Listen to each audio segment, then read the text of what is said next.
Well, good evening. On behalf of CFOG, the Connecticut Foundation for Open Government, I'd like to welcome everybody to our 7th annual, The Stories Behind the Biggest Stories of the Past Year.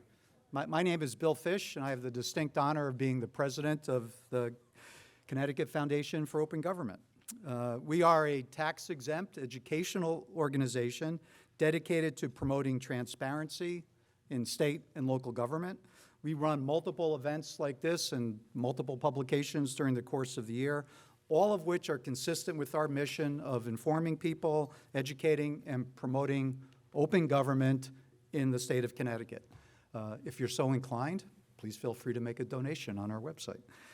Tonight's event, The Stories Behind the Biggest Stories of 2022, gives us the opportunity to hear from consummate professionals who will tell their stories about how they investigated, covered, reported on, and told to us, the audience, some of the biggest stories of 2022. They dominated page one and affected all of our lives here in the state of Connecticut. An event like this takes a village to put on. It's not easy, and the committee worked extremely hard. They had the vision and the energy to make this happen tonight, including getting us in this beautiful location. I'd like to thank them: Michelle Jacqueline, Sassy Larinetta, Paul Marks, Len Bestoff, Ariel Levin-Becker, Leslie Mays, David Fink, and our co-chairs, Kate Farish and Bob Fram. On behalf of all of us, let's thank them.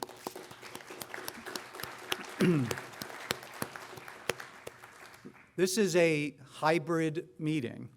We have been fully virtual in the last few years. Obviously, pre-COVID, no one even knew what a virtual meeting was for something like this. Tonight, we're hybrid, so we have a lot of people out there in the virtual audience. We have to thank Paul Scaff and his crew, who's putting all this together with the sound and everything. From the Connecticut Democracy Center. Now let me introduce our moderator, who's back for fourth engagement, thank you. Leslie Mays of NBC 30, renowned anchor person and reporter who does amazing things in our state, and we're honored to have her here tonight to introduce our panelists. So Leslie, thank you. He called me renowned and amazing. This is like going to be a wonderful event, so I'm excited to be here. Hi, everybody. I really am so glad to be back here talking to all of you. I'm glad to be back in person because even though I've done this now 4 times, this is only the second time that we've done it in person with real people and not looking at my reflection on a screen again. So it's nice to see living folks ready to talk about some really cool stories that have happened over the last year. We're going to be talking to each one of these really cool journalists about the stories that they worked on, some just a single story, some 1 or 2. And we also are going to have time for questions from the audience in person and also the audience online. So if you have questions or feedback, feel free to raise your hand and we will make sure that we hear what you have to say. So we're going to get started first introducing our panel. Up first, we have John Penny, who is a longtime reporter at the Norwich Bulletin and is its Windham County reporter. He also covers public safety and courts. He's been a local news stalwart, winning multiple State Society of Professional Journalists awards for his coverage of all aspects of life in Eastern Connecticut. John also serves on the Judicial Media Committee and the State Judicial Branch. Tonight, he's going to be telling our stories behind the controversy over a mental health clinic in Killingly. His work has been essential reading for residents of Eastern Connecticut. Welcome, John. Thank you. Up next is Walter Smith Randolph, who is the investigative editor and director of the Accountability Project at the Connecticut Public Broadcasting. He's a native of New York City, comes to Connecticut Public after over a decade of doing what I do, reporting at local TV stations across the country. At Cincinnati's CBS station, Walter specialized in local government reporting while also investigating Cincinnati's childhood poverty crisis. In Kalamazoo, Michigan, Walter's work as an investigative reporter exposed waste, fraud, abuse, and corruption, which led to resignation resignations and reform in school districts, police departments, and courthouses. And in Flint, Michigan's NBC station, Walter's one-man band reporting, we now call it multimedia journalist? Multimedia journalist reporting. It helped to uncover the Flint water crisis. Walter's a graduate of Villanova University and also holds a master's degree in journalism from the Craig Newmark Graduate School of Journalism at the City University of New York. He's also national treasurer of the National Association of Black Journalists and teaches at Quinnipiac University, and his students are going to be joining us virtually tonight. Welcome, Walter. Up next is David Collins, who's been a full-time columnist for The Day in New London since 2008. He was honored by CFOG with one of the first Mitchell v. Perlman Freedom of Information Awards for his relentless series of columns revealing ethical breaches, cost overruns, and lack of transparency at the Connecticut Port Authority. Collins joined the staff of The Day newsroom after graduating from Connecticut College in New London in 1979. He grew up in a newspaper family and also worked summers for the Baltimore News American and the Providence Journal. At The Day, he covered most major beats over the year, earning numerous New England Journalism Awards. He later became the city editor, supervising newspapers' principal beat staff. Welcome. Thank you. Up next, we have my colleague, Shannon Miller, who co-anchors the weekday 4 p.m. newscast, so she just got off television moments ago. Her reporting can also be seen throughout the week, along with her work for NBC Connecticut Investigates. Shannon has made multiple appearances, including one very recently on Dateline, for her extensive reporting on the murder and disappearance of New Canaan mother Jennifer Dulos. Shannon came to us in Connecticut from KARK Fox 61 in Little Rock, Arkansas. Shannon was also a morning anchor in Springfield, Missouri, and got her start in TV news as a reporter and anchor in Fayetteville, Arkansas, where in 2011 she covered the most deadly and devastating tornado in recent history in Joplin, Missouri. She graduated Phi Beta Kappa from the University of Oklahoma with a Bachelor of Arts in Journalism. And while in college, she interned at CBS Sunday Morning and also contributed sports on ESPNU and Fox Sports Southwest. Welcome, Shannon. And finally, we have Alex Putterman, who is a reporter who covers statewide issues for Hearst Connecticut Media Group and CT Insider. Previously, he spent 4 years at the Hartford Courant covering a variety of subjects, including sports, climate, and the COVID-19 pandemic. A native of West Hartford, Alex has a journalism degree from Northwestern and also has contributed to The Atlantic, Vice Sports, MLB.com, Awful Announcing, The Comeback, SI.com, and Baseball Prospectus. Welcome, Alex.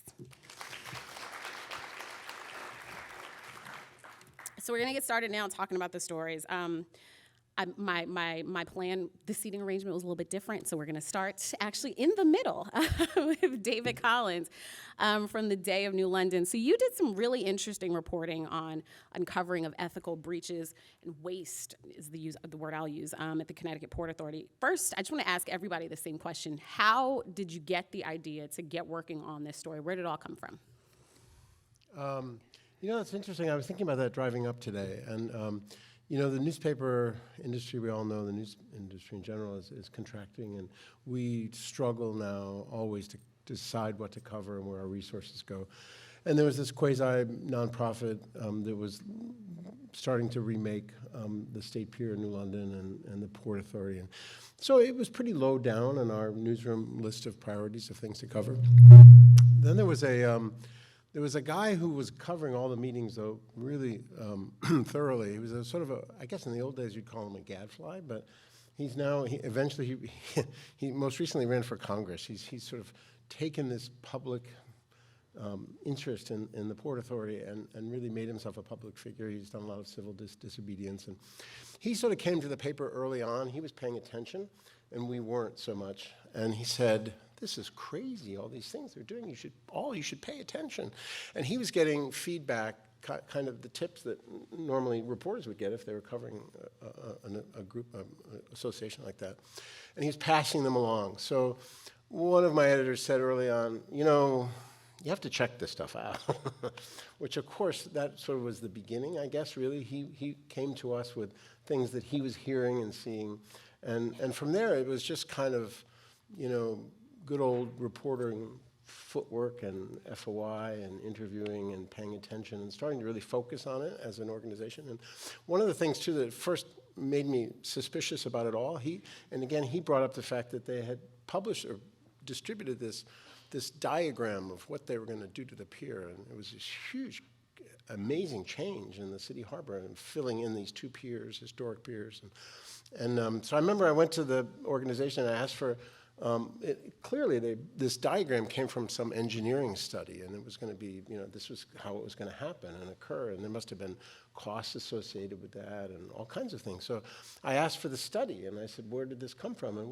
And they told me that it was that they had hired an artist to do a rendering, and this was just a random idea, and some artist had conceived this. Well, I thought, I'm a reporter, that's ridiculous. and of course, eventually, really a long time later, I finally got through FOI, the actual study in which that drawing was page 39A, of course. And yes, they were plotting all these things all the time, not telling the public and not being forthcoming when you asked about it. So those were all sort of alarm bells for a reporter that wants to know what's going on. And from there, it started to snowball a little bit. And again, Kevin Blacker, the gadfly, he's hearing all these things, which all seemed also preposterous. That there was people were spending all kinds of money on expense accounts, and there was no. It turns out they did audits. There was no financial controls. They were just buying artwork from their daughters and staying in hotels everywhere. And so you had to know that, and that all became kind of clear with some more old-fashioned reporting and FOI responses. And so it kind of snowballed from there, but that was kind of the beginning, was just sort of paying attention to somebody who said, hey, this isn't right. And I guess that's kind of old-fashioned journalism, really. You get these tips and you sort of start to unravel, and it's still, that was years ago, it's still unraveling. Talk about what that process was like once you decided, hey, this is something we really need to dig into, and using FOI to make your reporting more effective and to find that little piece on, 39A and everything else. A lot of it, FOI was crucial to so much of it, because at the end of the day, you finally, and they fought the FOI requests, and so it was a long process, and it takes a long time, and so that wasn't the only kind of process or progress in reporting it all, but it made a huge difference, because at the end of the day, when you get the memo or you get the report, like that report that showed the piers filled in, then it becomes really concrete and real. But there was a lot of other sort of just, normal kinds of, foot leather reporting. I know early on, we got the tip that the Port Authority, she was the old Lyme first selectwoman, and that they had decorated the office with art that they had purchased from her daughter. She was a photographer. And so it's hard to get to the bottom of that, but everybody kind of knew the organization, kind of knew that this was what had happened. And so I went one day and I saw the artwork on the walls, and of course nobody there wanted to talk about it. So I went to her office and I sat outside, and they said, she's busy, she can't see you. So I sat outside. It's a public building, it's a city. So I sat outside her office for, 2 or 3 hours. Finally, she had to leave, or she brought me in, and she admitted that these photographs were her daughter's and that they had purchased them. And so I wrote a column, and of course a lot of people said at that time, and now it's become more, the FBI is looking at a whole range of huge issues. But at this point it was, the woman's daughter sold some photographs. It didn't seem that cataclysmic in terms of corruption, but almost immediately I went up to they were having a board meeting the next day, and there was a letter from the governor demanding her resignation. So it was sort of the beginning of the kind of unraveling, and in that case it wasn't FOI, it was just sort of, you get a tip, you follow through, you try to figure out if it's true or not. But FOI was enormously helpful through all my reporting about the Port Authority. It's been a huge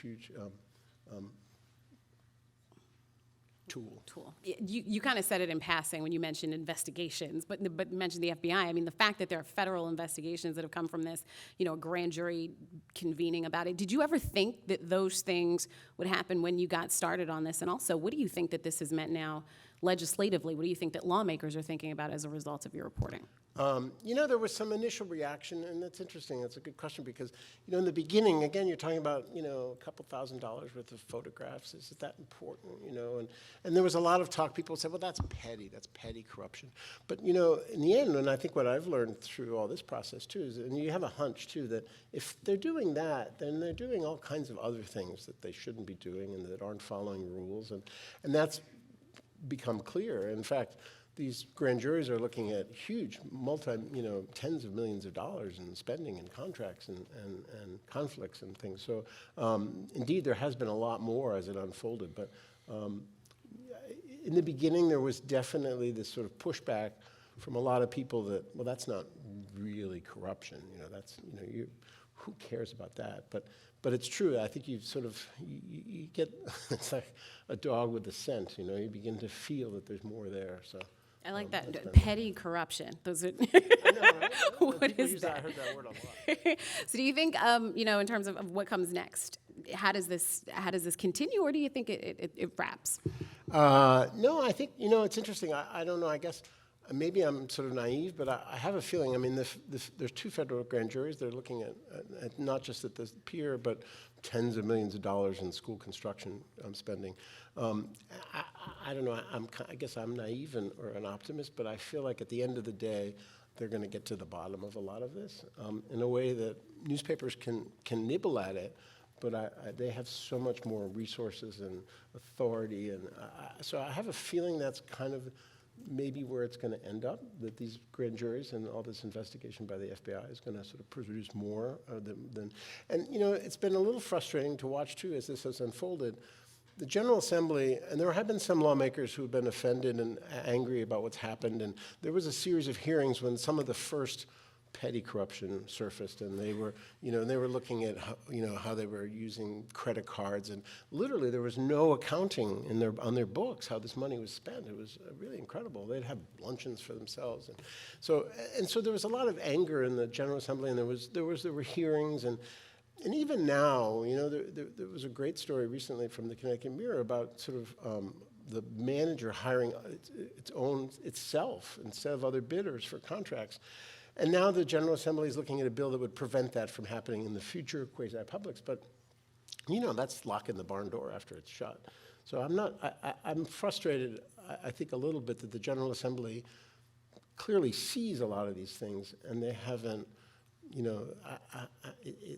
I don't see that sort of bringing an end to the biggest problems as much as I see the federal law enforcement kind of having an impact. Which is still a very big deal. I think so. So, I look forward to seeing what comes next with the reporting. So thank you for that. Remember, we're going to have questions at the end. So if you have follow-ups to ask anyone on the panel, make sure you keep them in mind so that we can ask them. All right, up next is John Penny of the Norwich Bulletin. So you did, and this is something we covered in television also, some reporting on the controversy surrounding Killingly and this plan for an in-school mental health clinic and the major controversy that it caused amongst folks on the Board of Education, within the community. When you think about mental health when it comes to young people, I think it's something that we've been talking about a lot over the last couple of years, especially when it comes to the pandemic. Did you ever think at the onset that there was going to be this level of controversy in Killingly surrounding this issue, and why do you think that it turned out the way that it did? I'm not surprised, let me put it that way. Just for covering Killingly for so long, I know that Board of Education and the mental health issues that kind of started this all didn't just kind of erupt during the pandemic. They've been long-standing issues there, and it seemed like a very simple solution. The superintendent presents a plan for a grant-funded school-based health center.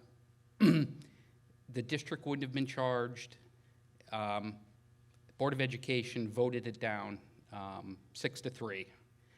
I think that took everybody by surprise a little bit, and that kind of led to a grassroots effort by supporters of this thing who filed the complaint with the state, which led to a state investigation, which led to an upcoming State Board of Education inquiry into the matter, which is a very rare thing to happen. You have to have an overwhelming amount of evidence that something is potentially wrong for it to rise to that level, which is, this inquiry is essentially analogous to a trial.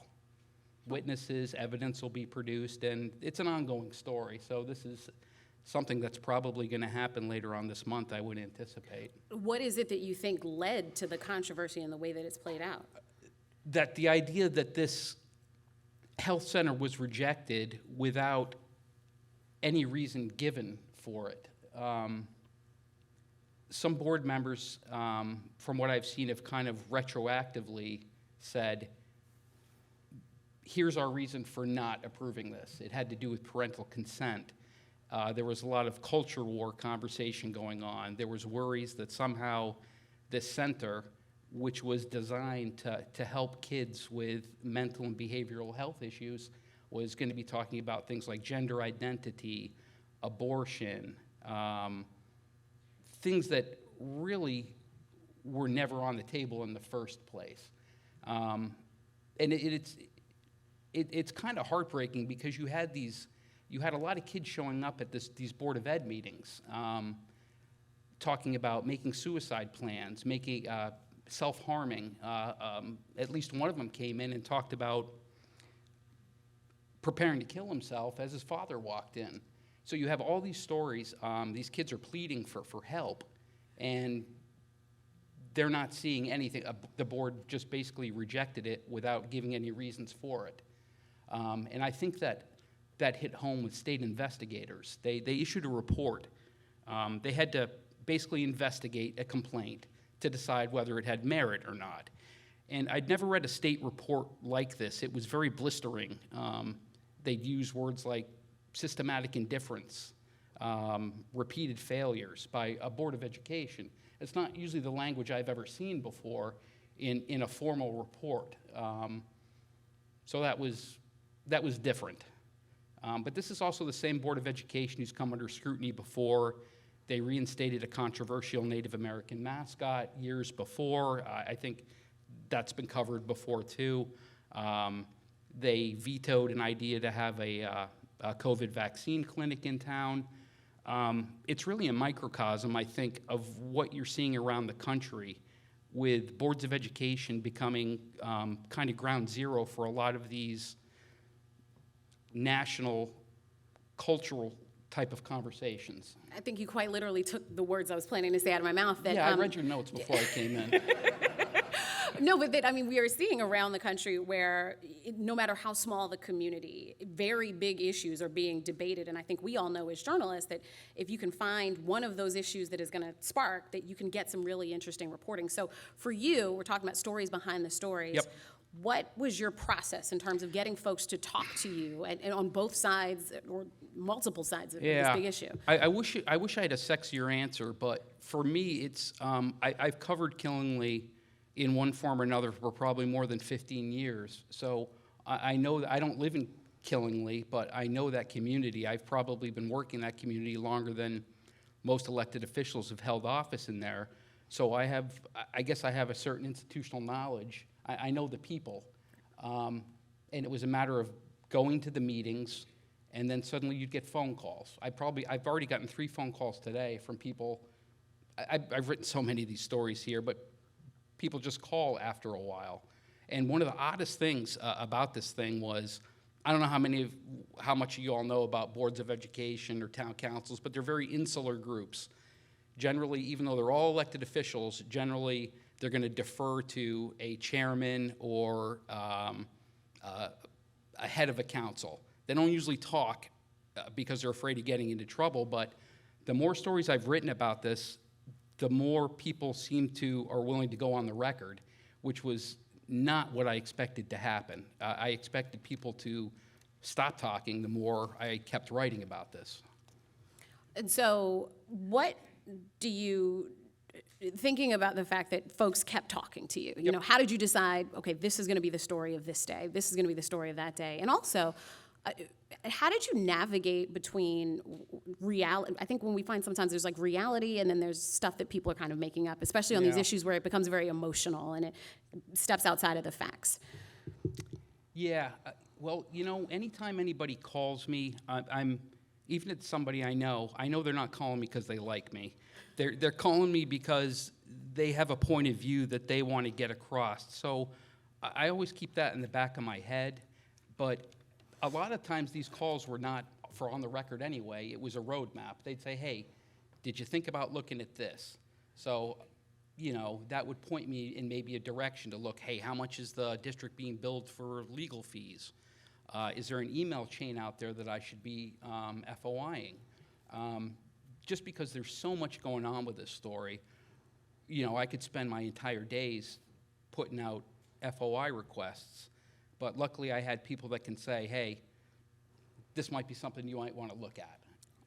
And because of the fact that this could take so much of your time, and this is not your only beat. No, it's not even my main beat. I'm supposed to be public safety, so I cover criminal courts, I cover police, I cover fire. I just was at a manslaughter sentencing before I came here. But the pandemic kind of cut down on a lot of court stuff in the beginning, so it wasn't hard for me to jump back into some of the municipal government stuff just so I could keep filing stories. Because I think when a lot of us journalists, especially when you're general assignment, you Yep. think about how can you stay on something when Right. you've got a bunch of other things that are happening, but you want to follow this issue. So I think it's really impressive that you were able to do that.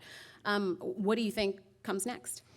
That's a good question. They're still in the lawsuit. They're still going back and forth with dueling complaints. The state inquiry was supposed to start last month. That got delayed. I'll be making phone calls tomorrow to find out when this is going to happen. But surprisingly, media contacts at the state level aren't always the best at getting back to people, even though you'd think they would be since it's their only job, and they make a lot more money than I do. But the next step likely is going to be, there's going to be the state inquiry that's going to happen. Okay. I think a lot of us up here have a thing or two to say about some of those spokespeople who Yeah. you're paid spokesman, you don't want to speak, but Yep. it happens. Thank you so much. Up next, Alex Putterman of Hearst, Connecticut, Media and CT Insider. You did I think the title was just perfect, Uneven Playing Field, and talking about the wealth of certain Connecticut towns and how that connects to the success of their high school sports programs. I think a lot of us, in theory, have the idea that wealthy towns have nicer programs, wealthy towns have better paid staff and all of that, and also parents who can supply their children with everything they need to really thrive in their sports. But you had the data to back that up in many ways. Talk about why you thought it was important to put numbers to that reality. Yeah, absolutely. I think you're right that for a lot of people who, especially who are involved in high school sports in Connecticut or probably anywhere, or who just kind of observe life in Connecticut, it's not going to be a huge surprise that the wealthier towns tend to have more success and the less wealthy towns and cities don't. I think that is true of a lot of aspects of life in Connecticut. And so what we were kind of trying to do was to apply this framework that you read about in housing or education or all of these other subjects and sort of put the spotlight on sports.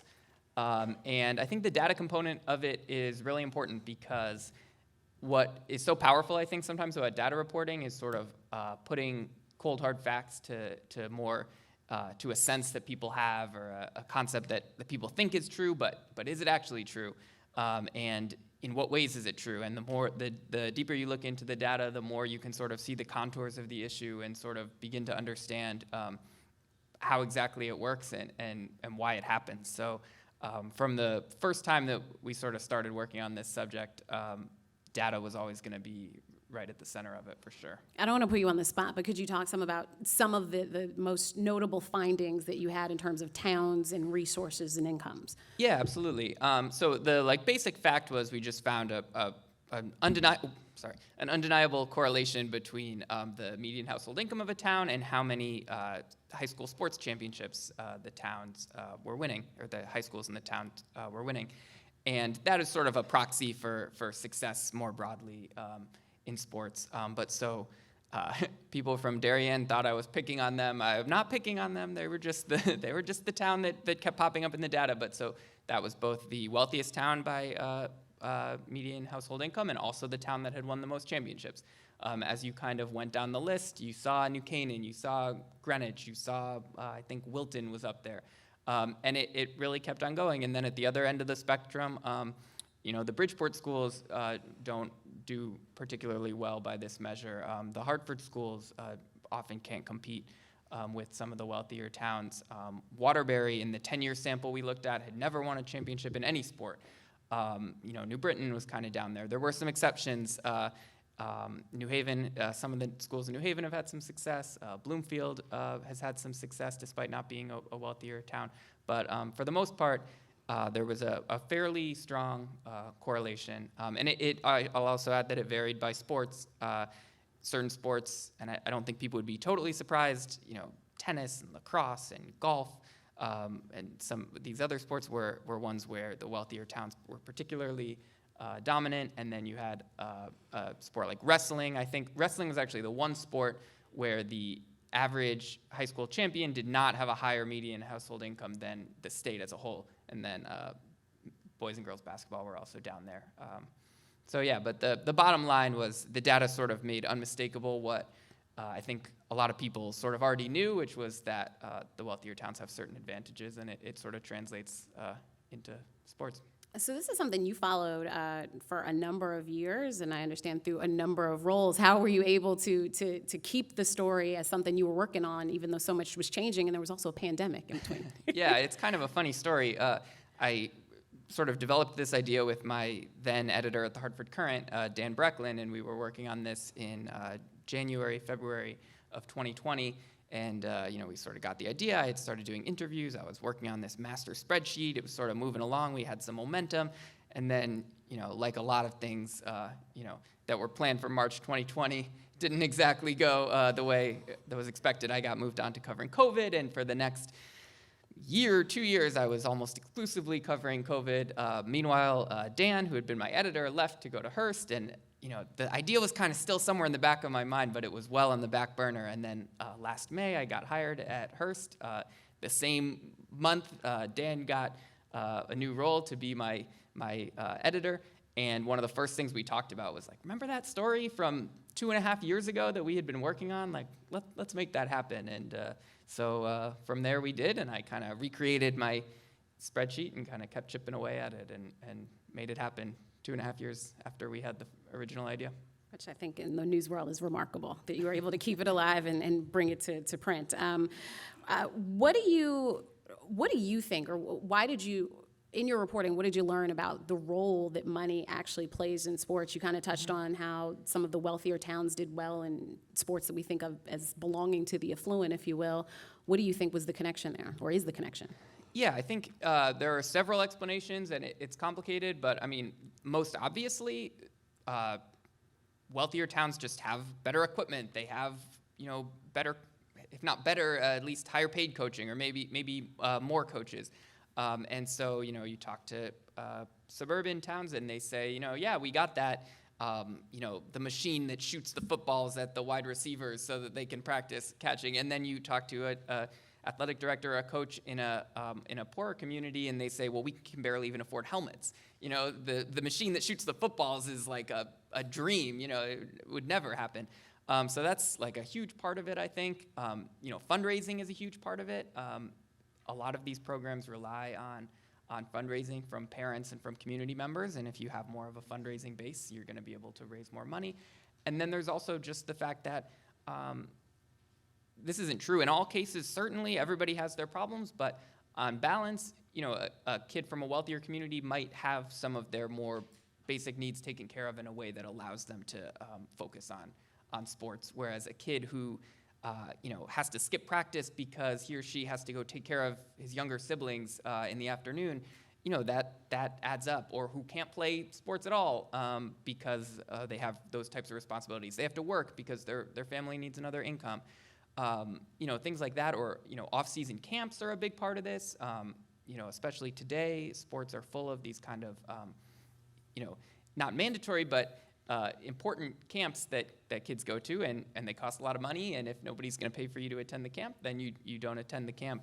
I could talk about this for a long time, but youth sports are another component. Towns that have sort of more developed youth sports programs are more likely to sort of have a pipeline of athletes, as opposed to places where the youth sports programs are less developed. So there are a lot of factors. And I thought that was so interesting in the reporting that we found these questions about equity and race on some level and personal responsibilities that people have outside of work, that would come up in a high school sports story seems so surprising when you think, oh, it's just basketball and who's got a nicer football field. But when you think about all of that and all that you learned over the years that you had that spreadsheet and then started doing these stories, you were able to do something that often we don't do in journalism, which is produce a solutions piece and a follow-up. Talk to us about why that was important for you to do and what were some of the findings you had there.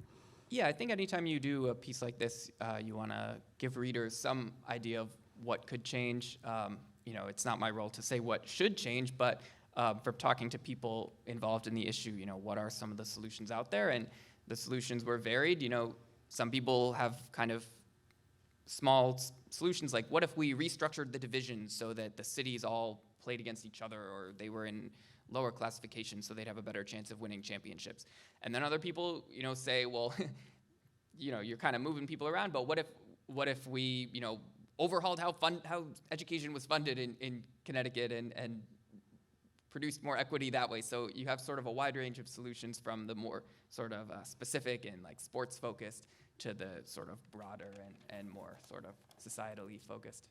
No, I appreciate the follow-ups, and I think it starts an interesting conversation that especially needs to be had in a place like Connecticut with 169 towns and so many different ways that students get their education and access to activities outside of school. So thank you. Up next is Walter Smith Randolph of the Accountability Project at Connecticut Public. You did some reporting on, or what's still ongoing, you're still doing this reporting on the Freedom of Information controversy in Avon and town officials not wanting to release information about a police officer or conduct of the police chief. Tell us how this story came to be, and I know you're newer to Connecticut, but how you guys got started with this and how this fight with the police got going. It's not just me, it's the whole team. I have to give kudos to Jim Hadadine, our data reporter, and our former investigator, Jackie Rabe Thomas. But basically, we were complaining that the FOIA Commission was taking a really long time to, come up with their decisions, and we had heard a lot of complaints. And sometimes, the best way to get what you want is to, publicly shame or put people on blast. And so we decided that we were going to do a story about, the FOIA Commission and kind of explain. Also thought it was very important to explain the FOIA Commission, because I think it's very rare. I've worked in Ohio, Michigan, Kentucky, New York, and they don't have a commission. If you want to, get documents, you have to sue a place, and a lot of journalists, don't necessarily want to do that, have the resources to do that, and so I thought it was like, a story that we should definitely tell, and then we had to figure out how to tell it, right? So by doing that, we went through the FOIA Commission's decisions. And we looked, Jim, our data reporter, went onto their website, found the decisions, found which ones were the longest, and then we just basically started calling people. So I called up Joseph Sastry and was like, hey, we saw this FOIA Commission, you've been fighting for this document, have you gotten a document? He's like, no, I haven't. He also told us that he was a lawyer, and I thought that was interesting, because I was like, this guy knows what he's doing, and he's not gonna give up. And so we basically, and we were like, why do you want this document? And he was like, I just wanna see what's in it, why are they trying to hide it? And so he was our central compelling character, and so we decided to tell the story through his lens. You talked about how difficult it was, though, trying to get this information. Walk for folks who aren't familiar with this process. Like, what is it like trying to put in, you think, oh, you put in the traditional request, you're gonna get something, and then it wasn't necessarily that way for you guys. Well, yeah, I think it's just in general. I think sometimes you put in a FOIA request, you think, oh, people are going to respond to this, and they don't. My favorite place is Bridgeport, because I always put a FOIA request in, and I know they're not going to respond until I file a complaint, right? And so, and I think it's like evident today. I think it was Hearst, Connecticut, that did a story about, they didn't release the documents about the 2 women who were found dead, and then later in the day they're like, oh, we're changing our policy. It's like, why do we have to do a whole story in order for you to do what you're supposed to do? And so I think it was important to just explain to people, like, you have the right to see these documents, and there's an actual process in the state that you can do it yourself. You can go to this commission, and they'll decide. They'll rule either in your favor or against you, and there's a whole avenue, because a lot of places don't have that. When I was in Connecticut and Ohio, when I was in Michigan, people have 5 days to respond, and then they have to give you the documents within 30 days. When I was in Kentucky and Ohio, their law says the agency has to release it in a reasonable time. But their reasonable is different than my reasonable, right? My reasonable is like, I need the story on Monday, and they're like, oh, I'll give it to you in a year or something like that. Mm-hmm. So I think it's just our team just thought it was important to tell the story and tell people that that you can get these documents, and then we just kind of kept following up on it by finding out how much money they were paying to hide the document, and things like that. And so you've uncovered all this really interesting information about your money being spent, resources being devoted to fighting you guys. You said it was important for the public to have access to this information. What's the response been as you put out what the fight has been? Avon does not want to release the documents. So the FOIA Commission decided that they had to release it. It's an 11-page document. It details apparently what the police chief was seen doing. It apparently has some pictures. It's got to be juicy. It's got to be good because they're fighting it, and they spent $10,000 just to release this one document. And so now they're taking it to the state Supreme Court, and so we wait for the state Supreme Court to decide if they're going to release it or not. And for your listeners and people who read your work, what has their response been in seeing all of this? Have they felt the same way that, oh, there must be something juicy there? What are they saying to you Oh guys? yeah, I think so. I mean, we started a newsletter, and quickly we found that we were like the second highest newsletter at our station, and people were subscribing. I'm like, wow, people are interested in this, So I think people are interested in finding out, how to FOIA and what the process is, and finding out what they can and can't do. Because a lot of people just simply don't know that this exists. Because a lot of times it's journalists, it's lawyers, it's other people who use FOIA. I think it's really cool stuff. I want to give you a chance to just kind of explain the Accountability Project and the work that Sure. you guys do as its leader. Yeah, so the Accountability Project is I'll say new, but we've been doing it for 2 years now, a venture by Connecticut Public, and so we just do long-form reporting for radio and for television as well. So we have a data reporter, we have investigative reporter. We just hired a new fellow. We're hiring an investigative reporter who will focus on race, youth, and justice. And that basically came out of a story last year when the new juvenile justice laws were passed. And so we figured we need somebody to focus on that. And we just went to Norway to go look at the prison system there because there was a group of Connecticut thought leaders who went there. So we have a documentary coming out on March 16th about that. So excited. I think that's really cool how you just casually said, we just went to Norway, you got just- a little it literally documentary. happened. I was like, can we go to Norway? And he was like, sure. Look at that, nice. Well, it didn't happen like that. I just badgered him for a week, my boss. Which you got it done. So those are things I appreciate. Is there any reporting that you can share in terms? I mean, this documentary is coming up next, but things that you want people to look to in terms of this story with Avon? We're just waiting for Avon. We're just waiting to see what there's not much we can do waiting for the Supreme Court to make the decision. But I mean, we even wanted to see like how much are they spending, and so we FOIA'd their legal fees to see, they're being charged by the hour. It was like $10,000 was their FOIA bill. So really, we're kind of just like in a holding pattern until the Supreme Court decides, and then we can go from there. All right, well, we will stay tuned and be listening to see what comes next. Walter, thank you. So up next is my colleague, Shannon Miller. Excited to talk to you, but also hesitant to talk to you because the last time we had this event in person, Shannon was on the panel, I was the moderator. There was big breaking news the very next day, and then just a couple weeks later, there was a global pandemic that shut down all of our lives. So I don't know. Thank you guys for having us back, but strange things can happen. But Shannon is our 4 o'clock anchor at NBC Connecticut, but you also spent quite a bit of time last year covering the Richard Debate trial for the murder of his wife. And this was a story that was a long time coming from the actual passing of his wife to when he sat trial because of the pandemic and a number of different things that happened.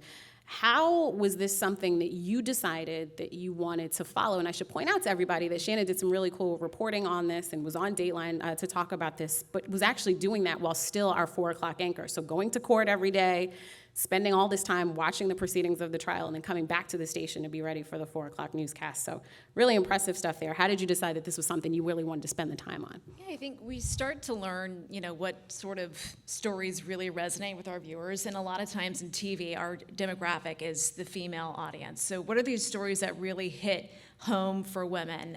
In this case, I wasn't here when it happened initially when Connie Debate was murdered, but her trial took forever to happen. COVID was a big part of the delay in getting it off the ground. There was an attorney, the defense attorney, had passed away. So I think, you do enough of these stories and you realize what's really going to capture our viewers' attention. And I knew deep down that this was one of them. This story had some challenges covering it. First of all, cameras were not allowed in the courtroom at all, so we had to get very creative. In fact, Lorraine, our producer, who's back there, enlisted the help of a sketch artist. So visually, we were a little challenged just doing the piece in general and making sure we were on top of it. But everyone here on the stage knows that covering courts is like a whole different animal and beast in and of itself. I mean, it's a physical coverage that you're doing. And Brian, one of our photographers who is back there too, knows that, it takes, if they allow you to have your phone in the courtroom to begin with, it's like me texting the photographer that's outside the courthouse saying, hey, I don't think I'm going to make it down the stairs fast enough, and the suspect is coming out of the building right now. Can you get this shot? And it's one of those you're always thinking ahead about how in the world are you going to cover it.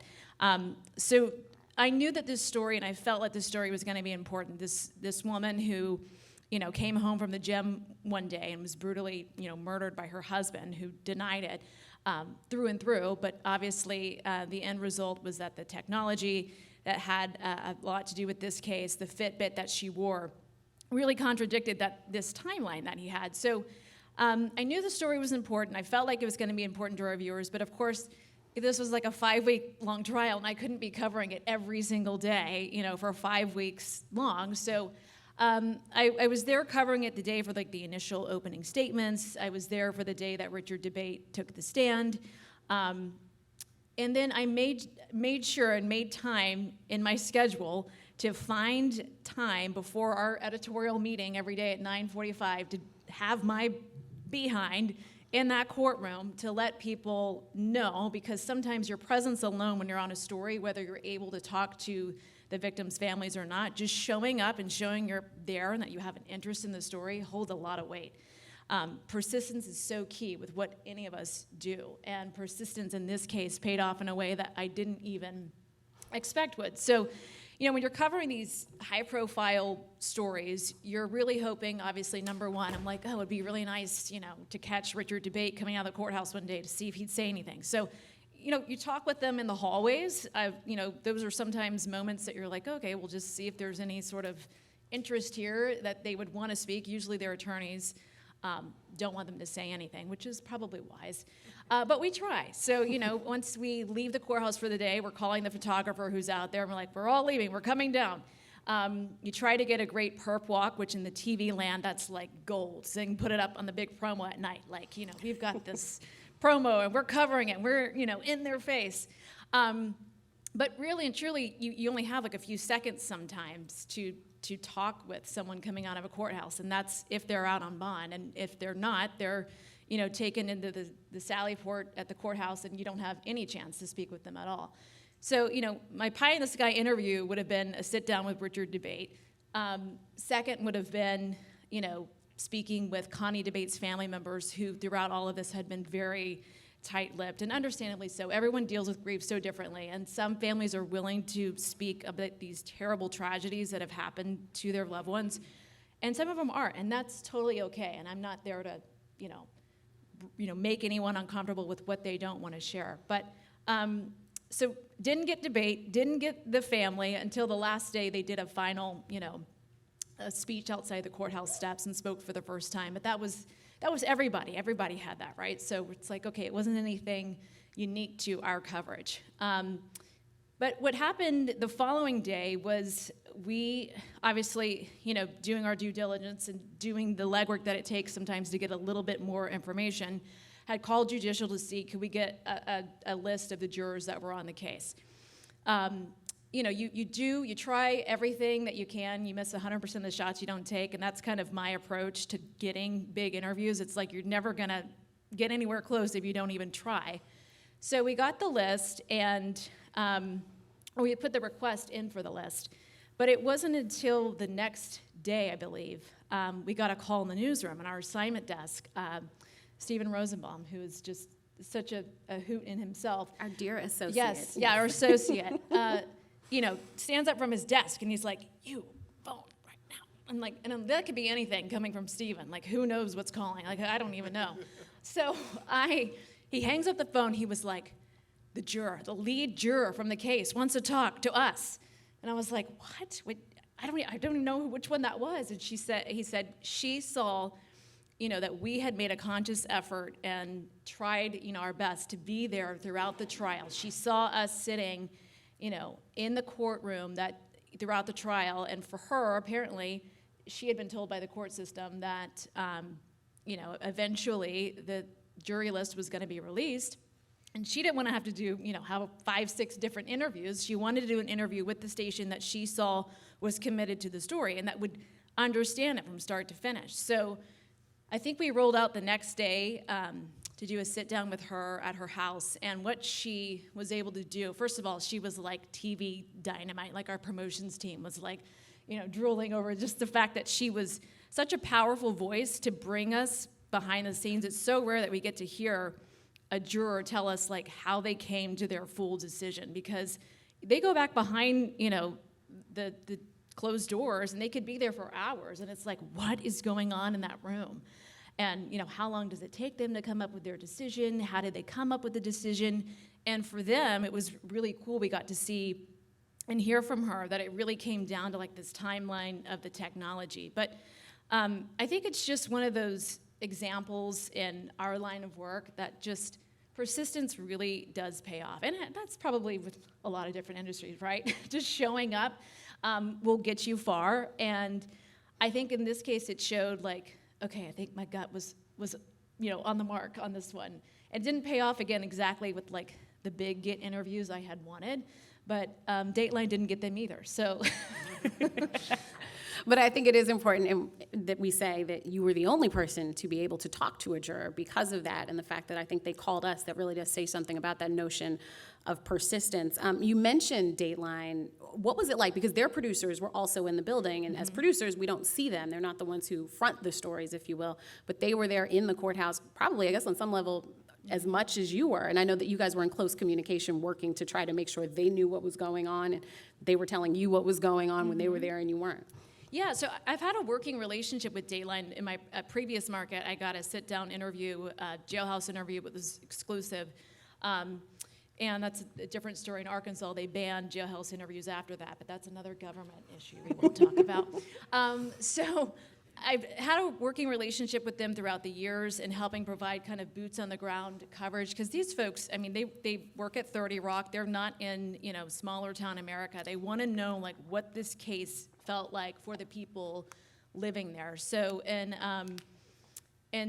this particular story, they really wanted that, because we were limited with the court coverage being that there were not cameras allowed, they wanted to really bring context. And in this case, there was some dynamite prosecution on this case. So kind of shedding light on, how they were able to get the jury to come to their decision. And then just really kind of what it felt in the town of Ellington, what that story had and the impact on the people there. People were really, scared and frightened at the time when they hadn't named a suspect in Connie's murder. So I think with Dateline, they really want to, it's being broadcast all across the country, so they really want to highlight local reporters in a way that you can really bring that color to the story and what it really meant to that community. It was really cool to see how they worked. I was in the courtroom just a little bit, but to see how they worked, and then you guys worked alongside, and the final product, I think, was really interesting journalism. I want to give you a second to talk just for a bit, because we have a few more minutes before we get to questions, about your work on the Alex Jones trial. So Alex Jones, conspiracy theorist, was obviously in Connecticut for just a few moments, or for a little while, to answer to some of the claims that he made about the Sandy Hook massacre and what happened there, and you covered him. And I know we talked about how difficult, and as a station, we had some pretty important conversations about what happened, how we were going to cover him in light of the fact that this person is a known conspiracy theorist, and you want to be fair in your journalism and give opportunity to both sides, but you also don't want to platform disinformation, misinformation, outright lies. What was that like for you? Yeah, so the contrasting voices in this case were the Sandy Hook victims, who gave just such incredibly heart-wrenching testimony for weeks on end. And then there was Alex Jones, who on the days that he was showing up to court was rolling in, and it'd be like a convoy of like 3 black tinted SUVs. He'd have his big security team roll out, and then like out of the car, and then just spewing sound left and right. So it was like, okay, how do we really balance? There are 2 opposing voices here, being that it's a lawsuit. So how do we really balance these voices in a way that's obviously being delicate to the victims in our state, and this traumatic testimony that they went through, and then what of Alex Jones's sound do we use? Because basically everything he says needs to be fact-checked. So I think that was a very delicate thing. How do we really cover this in a way that is fair to both sides? And those are conversations that have to be had in the newsroom, right? How do we make sure that we're doing this in the right way, which, ended up being, using not as much of his sound because so much of it was just buy my book and this and that. And it was like, okay, we got to, focus on what the actual case is here, the case especially, in honoring, those families that, for our viewing audience here in the state of Connecticut, really resonate with that story still. And thinking about who the true victims in all of this were, dealing with the Sandy Hook families, what was it like for you to try to tell their story, but also be respectful of the fact that they were in, and continue to be in such a profound tragedy that they're living with and now dealing with it in a courtroom once again? Yeah, so I, obviously the Scarlett Jones case was separate in the Texas case, and I got to sit down with Scarlett Lewis, rather, and boy, I mean, some of these Sandy Hook victims, they have, I'm always amazed, and I'm sure you guys are too, when you meet people who have gone through such traumatic events, just this strength and the resilience that they have and how they turn that pain around into purpose. And with Scarlett specifically, it was really important, that she made it clear, because, she had been accused of being a crisis actress, and, that her son Jesse was still alive. And these are obviously, she's already been through the trauma of the loss of her son, but then to be accused that this was all, made up was traumatic for her at the time. But I think there was a lot of power in her voice. I mean, the fact that when she took that stand and looked Alex Jones right in the eyes and said, like, I am real, like, this happened to me, I felt like that was incredibly just powerful testimony on her part. And then for the victims in the Connecticut case, I mean, if you watched any of their testimony, it was just gut-wrenching. But when that verdict came down, it was clearly, the verdict that they had been waiting for and been hoping for. So lastly, I think I'll ask you this question, perhaps all of the panel. As we work in this place where there are questions about what the truth is and this notion of alternative facts and all of that, how do you think we as journalists manage providing a full story and also making sure that we're not doing harm with our words, with our publications, with our minute 20 piece that we put on TV? How do we, as journalists, make sure that we're doing good and not giving space to what's wrong right now? I always go back to human first, journalist second. Anytime I'm really kind of weighing that out, there might be an amazing piece of sound or a really incredible piece of video. I'm thinking of one right now with Lorraine that we're going to have to go over for our story next week. Is that beneficial to the story overall, or is it going to cause more harm to the people who were affected? So I think when you weigh that out, and you come at it from a human approach, like, is it the reward of the get or the whatever, is it enough to, or are you harming, someone's well-being and what they are still living with every single day, and we cover, just one day at a time. Does anybody else want to weigh in on that? We'll be opening up for questions after they answer. Well, Shannon, you get the final word then. All right.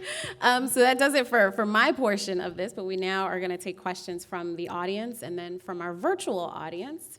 So who's got a question for the panel? We've got people with microphones who will approach you.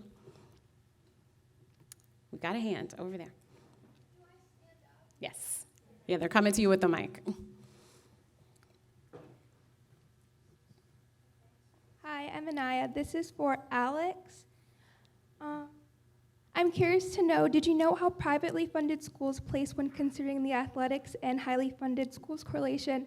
Private schools do have this stereotype, prestige, and money, but in this case it's different in the sense that housing and taxpayer money doesn't fund the districts, thus their athletics department.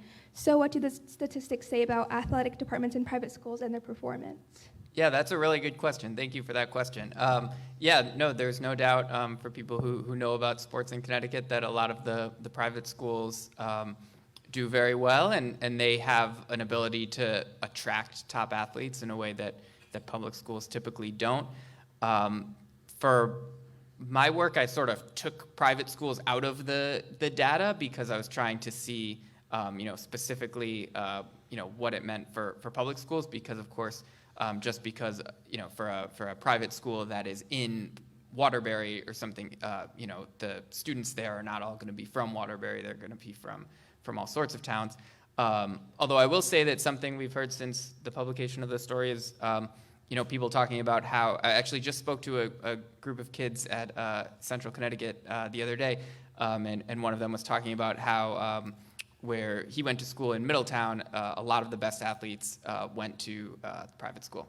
And so that is like definitely a factor, and that's a sort of common part of the conversation whenever this comes up.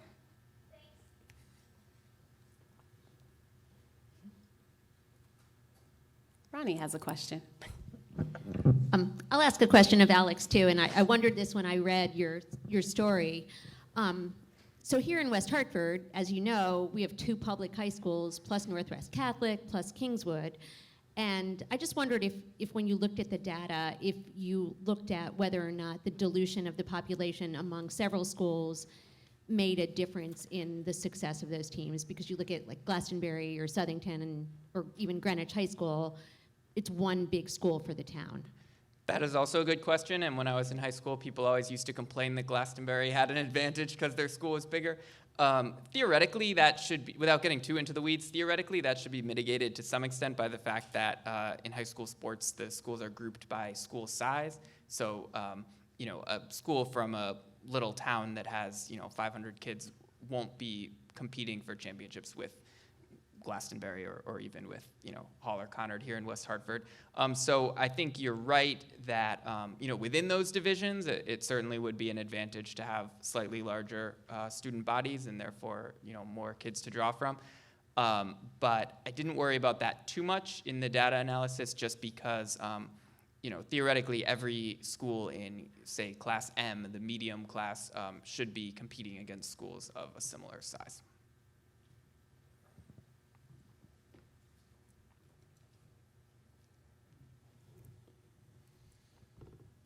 I'm going to pick on Walter. Oh, great. But it's an easy question, I think. Investigative journalism is such a difficult thing to keep sustaining today, and you're obviously doing it, and this could be for anyone on the panel, but I wonder if you could just talk a little bit about what you see as the future, and I know you have your students watching this tonight, but what's the future of investigative journalism? I mean, if I had the answer to that, I don't think I'd have my job, right? I think the future is doing more, long-form investigative journalism. I think that people, I worked for local TV news for a long time, and I used to love local TV news, and I still do. I still think it's important, but I just really got tired of those quick stories where you weren't able to go in depth. When I was in Cincinnati, I was working on investigating the childhood poverty rate because it had one of the highest in the country. And I was on a night shift, and I'd work, they say, okay, tonight you're not working on, on a story, for 11 o'clock news, work on your long-term project, but then they'd pull me off and send me to like a house fire. And I'm like, and I'd go to the house fire and report on it, and the people whose house were on fire didn't want me there. So I'm just like, why am I here? Why am I reporting on this story when I could be looking at, what's happening with the poverty rate? Also in Cincinnati, we had 3 city council members arrested in 18 months for corruption. And nobody was investigating that. Like, nobody was.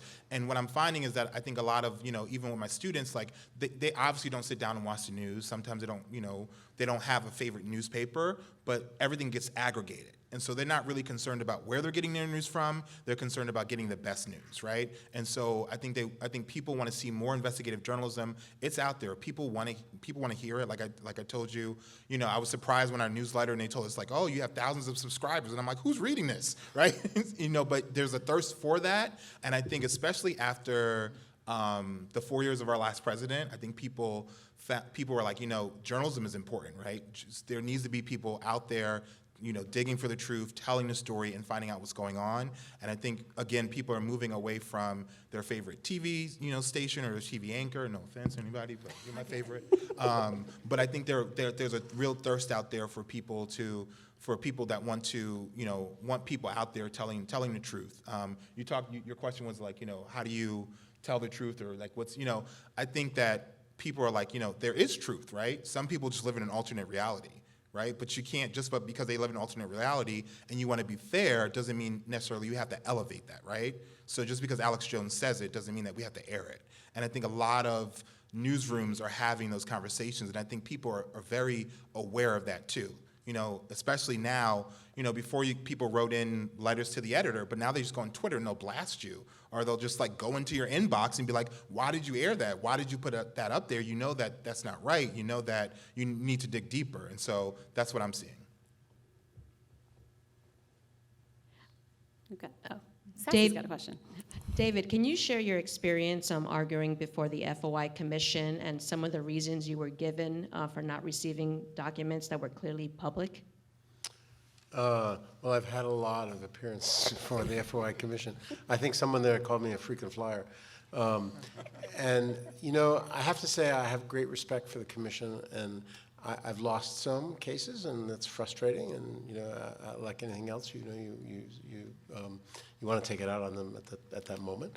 But overall, in the arc of all my reporting and my time in the Commission, I have great respect for what they do. And now I'm hearing more about how difficult it is in other states. Time is the biggest drag, I guess. I mean, in terms of reporting, as he said, we like to do it on Monday and not a year from now. And so the time it takes to go through the process is very, very frustrating. I think that could be improved if the legislature had the will to give them more money and more staff, and the process could be speeded up. I mean, there's certainly a potential for that.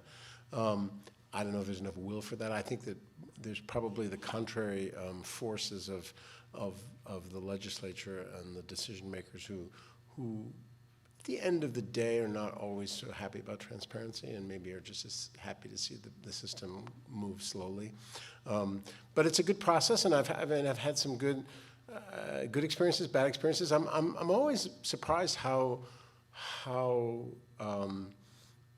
even organizations and governments and officials who would sort of deny that they would stand in the way of transparency fight these things. You know, the Port Authority, of course, is a good example. I mean, they send multiple lawyers, hundreds of dollars an hour to fight these things. And at the end of the day, the last one I had with them, they knew that it was a public document, and I showed up that morning for the hearing, and they gave me the disc, you know, and basically it was all that time. They knew it was, but they knew that they had the time on their side of all of that waiting for a hearing and before the commission was actually going to rule that they had to provide it. So they provided it the day of the hearing, and it's so disingenuous, and you see a lot of that. I mean, people, they use the system, and they you know, those are lawyers, they're manipulating the system to their advantage because they know that there's a bureaucracy and it takes time. And so, you know, thumbs up and thanks to the commission and for being there and for doing so much that they do and for being so helpful to journalism and other things too. I mean, we think of the commission as serving journalism and journalists, but of course they do a lot of other cases and a lot of work toward making a government more transparent. And all I can say is if somebody gave me the button, I would quadruple their budget tomorrow. I have a question for John Penny. The Killingly School Board voted 6-3 to decline the grant money, which would not have cost the town any of their money. Am I understanding that correctly? And what I wanted to ask is about that coalition of 6. Was that, can you give us some of your understanding as to how that formed? Was that a thought leader who brought with him or her 5 other members of the board because of their concern about what that facility might do? Or was it in some way influenced by a national interest group? I'm saying this because with my experience with school boards, they are usually the least partisan of public bodies in the state of Connecticut. You know, quite different from, say, the legislature or a city council. Yeah. This vote was a 6-3 vote to not even entertain the motion of bringing in this school-based health center. And it wasn't an entirely partisan vote. The current Killingly Board of Education is 7-member Republican, 2 Democrats. So there was a Democrat that voted to reject it, and there was a Republican that voted for it. That switched very quickly in the months later when they actually took a revote to revisit the issue. Then it was a 7-2 vote. All the Republicans were in line with rejecting it. Only two Democrats there voted for it. I don't think there was any national pressure on that. If you're asking me if there was conversation that happened ahead of time, I can't see how there wouldn't be. Supposedly, members aren't supposed to meet and have any conversations outside of the public sphere because it's a quorum. You can't do that. But there's ways around that. You can caucus, you can meet, you can have these conversations. There was just no reason given for why the rejection was made. So that leads me to believe that there was probably conversations that happened about this, just like there are at a town council, a board of selectmen meeting sometimes, or a board of education. So, yeah. It's not great, but I can't imagine that it doesn't happen. It probably happens more frequently than we'd want it to happen. Just to follow up, I can talk loudly. You didn't see any evidence of an interest group. You didn't have evidence of an interest group that had influenced one or more of those board members. No, not at all. There has been some talk about somehow state representatives staking out a position one way or the other, one for it, one against it. I'm still working on that, but there's been rumors floating out there that certain state legislators were adamantly opposed to this specific group coming in, and then you have a former state rep who's also a proponent of it. So there's a lot of that going on. Nothing I can prove, nothing I can write about, but there's a lot going on with this, but nothing as far as national organized resistance to it that I've found. If you heard something, you can let me know. Dennis, do you have a question? I do, yeah. A comment first. This is a terrific program, and we don't see all of your work, of course, because you're in different places, and to see this kind of the quality of the effort and the work that you guys have done is just humbling to people who have done it and the people who's benefiting so much from it. Throwing one towards John, but maybe to everybody, a common theme, a wonderful theme of all your different experiences has been the shoe leather, working the traps, going out every day, finding the things, which has been traditional, and it's wonderful the tradition continues. I'm wondering if you could speak at all to the different climate than maybe some of us had experienced back in an ancient time, when you're in a community for 15 years, working that community, and suddenly a meeting or a texture of behavior at public meetings, both from officials and the community, has changed so dramatically, where we've got people who now rage away, and how that affects your work, both in covering the work, the stories, but then having to go back and deal with those people, your neighbors, or the people that you visit so profitably for everybody else. You know, I started in this business under a reporter named Don Bond. Some of you guys know him. I see heads bobbing up and down. He was one of the most profane human beings I ever met, and he told me repeatedly I was the worst reporter that ever picked up a notepad. But it was good for me, because he taught me the fundamentals of working a community beat. That meant going to your meetings, not necessarily going into a town hall, not necessarily to get a story, but to introduce yourself and to embed yourself in that community. So that helped with this story only because people have known me so long, probably in an annoying way in some cases, but they know who I am, so they're going to call me with this stuff. The newspaper business has changed dramatically. We have fewer people to cover these things. I'm not covering a fifth of the meetings. I used to do a preview story. I'd cover a meeting. I'd do a follow-up story for Board of Finance, for Board of Ed. That's just not happening because we don't have the people to do that anymore. So I've had to at least learn to be judicious in what I'm covering and hope it's enough, because some of these communities, like in Windham County, are one reporter away from becoming a news desert, where none of this stuff is getting covered. And that's a scary thought to me. I don't live there, but I feel a debt to these people that I've covered for such a long period of time. I don't even know if that answers your question. I kind of went off on a tangent there, but I think it's important to note that there's a lot of these smaller communities, Windham County and other places, where there's not anybody to hold anybody accountable. And I don't know what the answer to that is.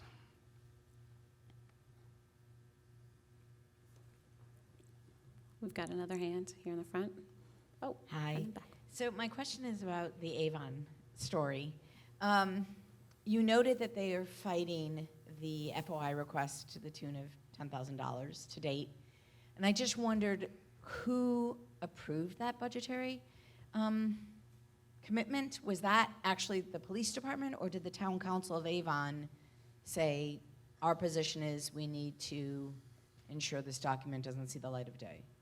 It's the town manager and the town attorney who said, we have no interest in releasing this. We want it resolved. I mean, you could resolve by just giving it to us, but they continue to hide it. So it's the town manager and the town attorney. Okay, but not the elected town council? Not that I'm aware of. Okay. I just wondered if the town council had made any statement on this. Not in our reporting, but that's a great question that we will follow up on.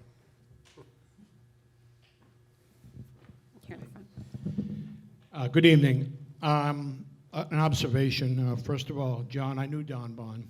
You're not Don Bond. No. Okay. No. Yesterday, when I saw this form being presented,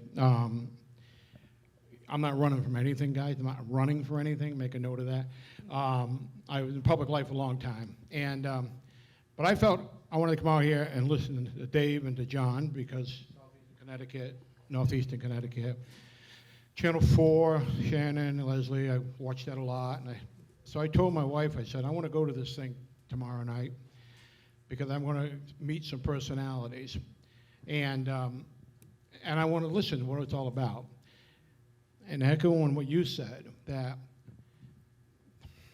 the humanity of you folks, okay? I've dealt with a lot of reporters through my life and through my career. But to sit here, I just wish all elected officials could sit here and listen to what you folks had to say. I've dealt with, there isn't anything that you brought up tonight that I have not dealt with. I didn't have a full face mask on my helmet when I played ball 50 years ago, but the teams that we had to scrimmage had a full face mask, you see. Now, it wasn't Y.A. Tittle with one bar, but the fact of the matter is we played schools that were just so big and they had so much, but I want to get off point. I really am thankful that I came tonight because I got to listen to something, and it's the humanity that I see come out in you reporters, because sometimes reporters are so anxious to get a story, and they don't get the facts right. They just got to hit the deadline and cause a lot of hard feelings. And I've never had that relationship. You know, it was what it was. I could care less if the press came in. I really had no issue with any of that stuff. I've been FOI, I've been to courts, I've seen tragedies, I've seen it. So I just want to tell you, I'm so thankful I came tonight to see the humanity of you people. And I mean that sincerely. So thank you, okay?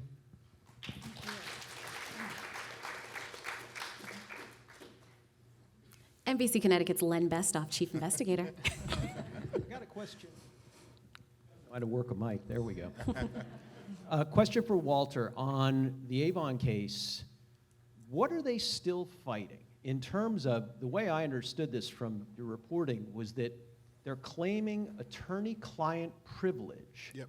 Because they deliberately had an attorney do the investigation, the police chief. Is that still what they're using as their defense? Yes, that is. So from our reporting, another employee noticed that the chief was up to something, and so there's an 11-page document where this employee just kept logging it. There's some pictures in there, and so that employee met with the town manager, and the town manager said, "I'm going to contact the town attorney." And then the town attorney said, "Okay, send me the document." And so now they're saying this is attorney-client privilege, but it's not attorney-client privilege because it's a document that an employee made, and she worked for a public place, and it should be a public document. At least that's our argument, everybody else's argument, but that's what they continue to claim. So we can have a reading party when it's released. I want to be there. I got a question for John also. So the FOI commission told them to release it, and so Avon is appealing that, and now it's up to the Supreme Court. But the commission is defending the appeal, in the appeal. In other words, it's Avon versus the commission, right? Yes, yeah. That's a pretty unusual defense. And it's going to be really interesting to see what the Supreme Court has to say about that. I got a question for John, too. In all the different stories I've read on Killingly, it looks like the Republicans have pretty much had a wall of silence for a lot of the media. Maybe not you. And that's what I'd like to hear about. Are those some of the folks that are calling you? Because I know in a number of the reports I've seen that the party in the majority that has said no to this center just will not comment at all to any of us. One of my colleagues here mentioned something about publicly shaming. Yes. And I'm a fan of, if somebody doesn't talk to you, you put it in print. And I have no problem saying could not be reached after repeated attempts for comments. And I do that a lot with things. The interesting thing about this particular story was there was a complaint filed with the state. So suddenly, all this documentation is available. That's the best part of this thing. These are legal filings, essentially. They're complaints, they're motions for dismissal, and all that stuff is public information. So I think what's happened is you keep writing these stories about what one side is saying. It almost forces the other side to start talking, or else they have no voice in the story. So I was able to talk to the vice chairman of the Board of Education yesterday by phone, which is something wouldn't have happened, I think, even a month ago, just because they don't talk. So you see a lot of no comments, and not just for a story like this, but in general. You could be talking about any agenda item, and you just won't get a phone call back. I think in this case, for some reason, they feel it's now in their best interest to put their side of the story out, which is great as long as it lasts, but I'm under no illusions that they're doing it for my benefit necessarily, but at least they're talking. And in the, I was going to say, in the TV world, when we don't get a response back, we do it with a little nod at the end, Yeah, it's frustrating because the way I see it, at least, is every one of these people are elected officials. They ran on their own merits. They were elected by their constituents, and there's nothing that says you stop talking as soon as you've been elected and defer to someone else. I've never understood that. I think when you find like a Board of Education or a town council that's more evenly split, you have better luck, at least in my case, talking to them. But when it's kind of a monolith, it's just, you're only going to get what the chairperson says if you can get a hold of them.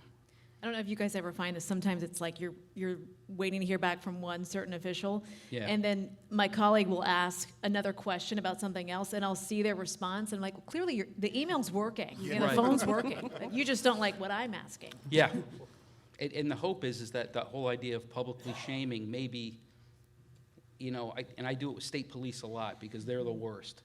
It's the hardest agency that I've ever found to get any information. You had to file an FOI to get them to confirm the commissioner's name half the time. It's very annoying, but yeah. And I think another one of my favorite things to do is FOIA the FOIA. So you FOIA your name and your organization, and sometimes they're dumb enough to be on email talking about don't respond to this, or I don't like that reporter. That's always fun. So I recommend you do that. All right, I'll do that tomorrow. I think all of us now are going to be like, FOIA myself. All right. I think we have time for one more question. Is there one? Chief Investigator Len Pestoff.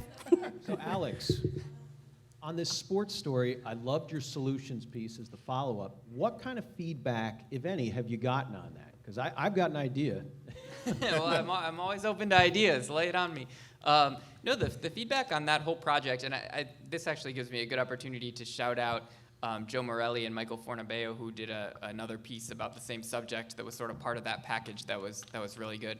But the feedback was all pretty positive. A lot of people writing in or calling or whatever to say, that is my experience. Like, thank you for sort of putting for writing down something that we've all sort of noticed. You had athletic directors and coaches and just fans, families, parents, kids in some cases, like I was saying before.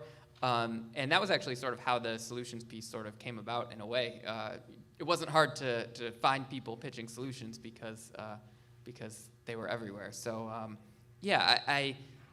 not like in the sports world enough anymore to know to what extent this is like sort of still part of the conversation. But it'll be interesting to see. Maybe I'm all ears on your idea, whether now or afterward. Okay. I think we might have like 30 seconds because I think there was one question that I missed. Whose hand? Everyone's pointing. There was someone. Who did I miss? Yeah, okay, going once. Wait. Oh, that's the student. I'm sorry. Hi.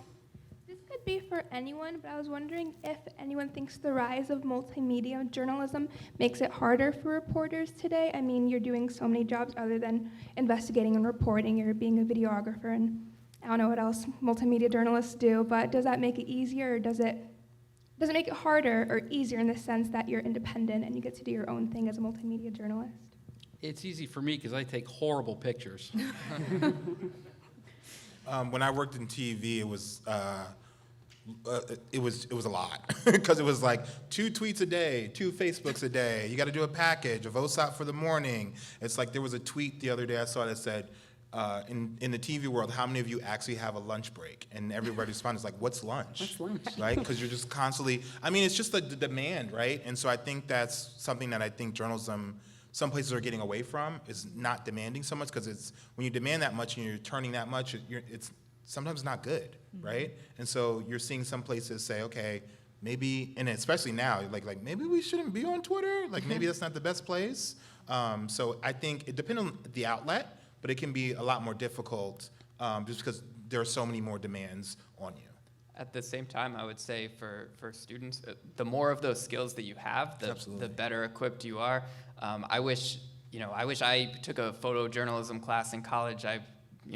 My photography skills could use some work. Or I've been recently trying to learn how to use some of the data tools to make graphics, because I think that's an important part of the job also. So, I mean, I know a lot of reporters whose careers have benefited from the fact that in addition to writing, they could also edit video, or they could also take photos. Obviously, social media is a whole other thing. We could have a whole other panel about that. But the more of those skills that you have, I think the more it will benefit you. I was going to say, I think it's mixed too, because you'll laugh at this. And in a lot of TV newsrooms, you probably remember this too. We used to have these boards which would have... Oh my God, the leaderboard. Yes. I was always in last place. Me too. I'm always last. We have this like running list of like which on-air talent has the most followers, likes, all this.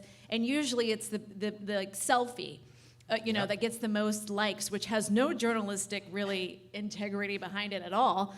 But, it would be like you post a really big investigative piece that you did on your Facebook, and it gets like a couple likes. But then like you post like your, walk that day, a beautiful walk, and it gets like all the, these likes. So that part's a little, I'm frustrated with that part of it. But in the same sense, there's a lot of stories. I get a lot of story ideas from social media. I have people that will write me. I think it's a way to connect with the viewers more and make them feel that they can tell you, or it's another platform for them to reach you. And then video, since we're such a visual medium, there's sometimes you may not have that video may be the story itself. Like you maybe have your whole story based on something that's a viral video or happening. So I think it's mixed, but thankfully I think the boards hopefully are gone. All right, well, that is your 2022 Stories Behind the Stories celebrated in 2023. Thank you guys so much for being here.